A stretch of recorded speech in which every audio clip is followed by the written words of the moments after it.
From Montana's news leader, this is the MTN Noon News.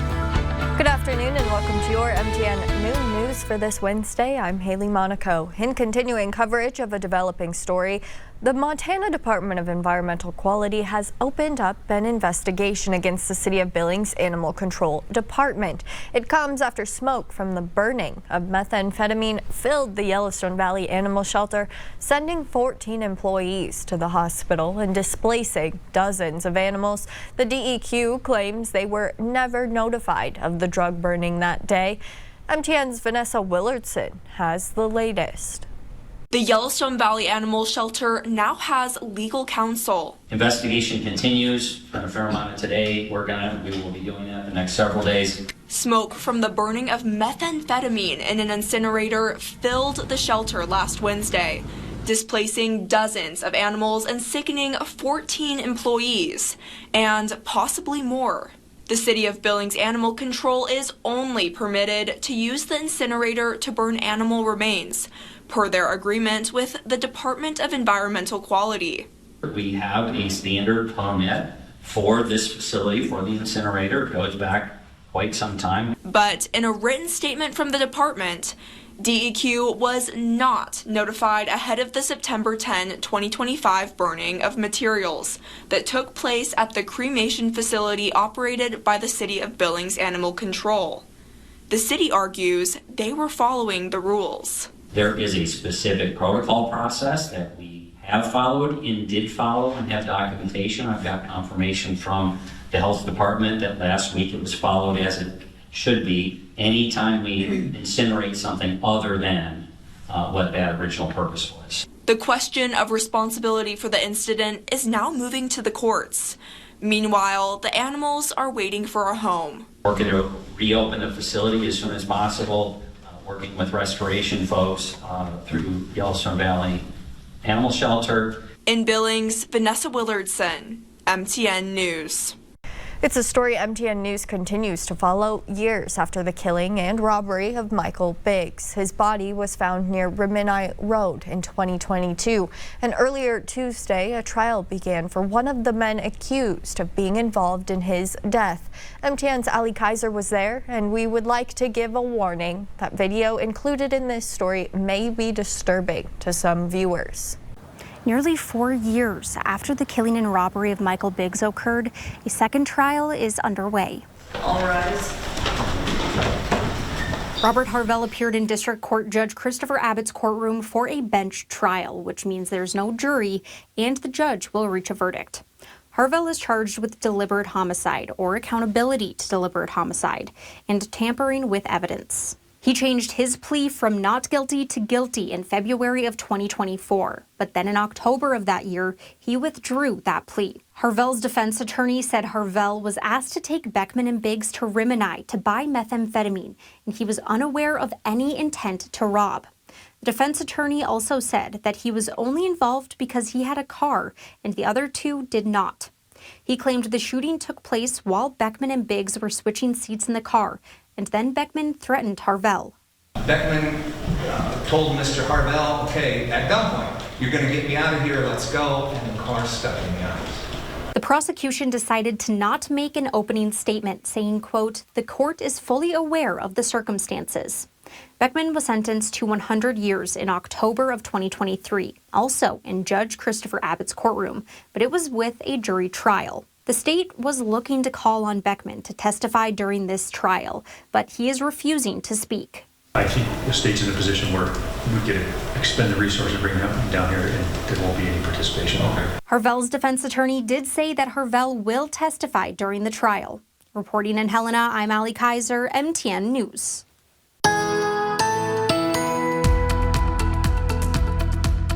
Well, I do hope everybody's having a wonderful Wednesday. Let's take a look at some of the temperatures out there. Feeling pretty good across the state. We've got 58 right now in Butte, 56 in Helena. Up in Lewistown, we're at 67 along the High Line. Cut Bank 71. We've got 68 in Havre. Glendive sitting at 71. Still a chance you're seeing some rain there. Miles City sitting at 71. 64 in Billings. Down in northern parts of Wyoming, low 60s right now. This area of low pressure off to our southeast is just kind of meandering there, still giving us a chance of some showers over there. Eastern Plains also in the southeast corner of the state. Probably going to linger through tomorrow as well, but you're looking up like the rest of us, looking really good heading into the last weekend of summer. Details ahead. Now time for today's leading look as we follow some of the other stories making headlines. A hiker was injured yesterday afternoon in Yellowstone National Park after being attacked by a bear. The 29-year-old man was hiking on the lake trail northeast of Mary Bay in Yellowstone Lake when the encounter happened. Now, according to park officials, the bear attacked during a surprise encounter, with the hiker deploying bear spray. Officials say he suffered significant but non-life-threatening injuries and was flown to a nearby hospital for treatment. The hiker believed it to be a black bear, but based on location, size, and behavior, officials say it may have been a grizzly. The trail is closed until further notice, but because it is considered a defensive attack, rangers say no action will be taken against the bear. The Montana Department of Corrections has issued a request for information to identify a location for a new women's correctional facility. Yellowstone County Commissioner Mark Morse says this is the first official action he's seen from the state. Morse says it will need at least 2 of the 3 commissioners in agreement to move forward with the state. During the 2025 legislative session, lawmakers passed House Bill 833, establishing the Future of Corrections Fund with $246 million to increase correctional capacity.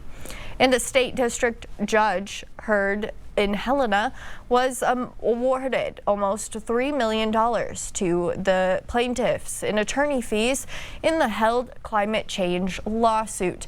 In 2023, after a week-long trial, Judge Kathy Seeley ruled in favor of a group of young Montanans who sued the state, claiming that leaders' policies on greenhouse gases were threatening their right to a clean and helpful environment. Seeley issued another order saying the importance of the case, the state's approval of unconstitutional laws, and the number of people affected justified awarding attorney fees. 10 of the 16 plaintiffs from the held case are now part of the Lighthizer case, which is a similar lawsuit against the federal government being heard in Missoula this week. The Montana Commission that regulates utilities has been embroiled in controversy for weeks over an investigation into their president. Now, a judge will decide whether to continue blocking Governor Greg Gianforte from suspending Commissioner Brad Molnar. MTN senior political reporter Jonathan Ambarian was there for Tuesday's hearing. The disputes among members of the Montana Public Service Commission has been playing out in commission meetings and in the media, and on Tuesday it played out here in the Lewis and Clark County Courthouse. PSC President Brad Molnar is under investigation over allegations of inappropriate conduct in the workplace. From the beginning, he's claimed the entire investigation is unlawful. Vice President Jennifer Fielder signed on to a letter last month from the PSC team that handles workplace complaints, saying that Molnar was interfering with the investigation and asking Governor Greg Gianforte to temporarily suspend him to allow the work to continue. Molnar secured a temporary restraining order preventing his suspension, and he's now asking for a longer-term injunction.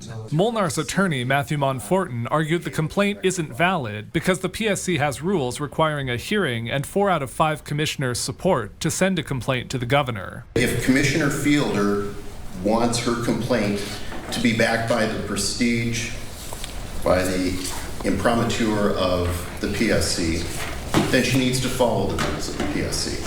Natasha Jones, an attorney representing Fielder, argued the letter wasn't from the PSC as a whole, and there's no specific requirement that a complaint come from the full commission for the governor to consider it. The underlying investigation is not complete, in large part because of the activities of Commissioner Molnar. Throughout the process, Molnar has argued there are political motivations behind the investigation. Monforton said Tuesday that removing him would sideline the commissioner with the most experience, just before major regulatory decisions like the upcoming merger of Northwestern Energy. If Commissioner Molnar were to be suspended on the basis of that complaint, Commissioner Molnar can't retroactively perform the duties that had been entrusted to him by by the voters. Jones said it's unreasonable to claim there's any relationship to the commission's regulatory work. Complaints were made about the workplace conduct of Commissioner Molnar.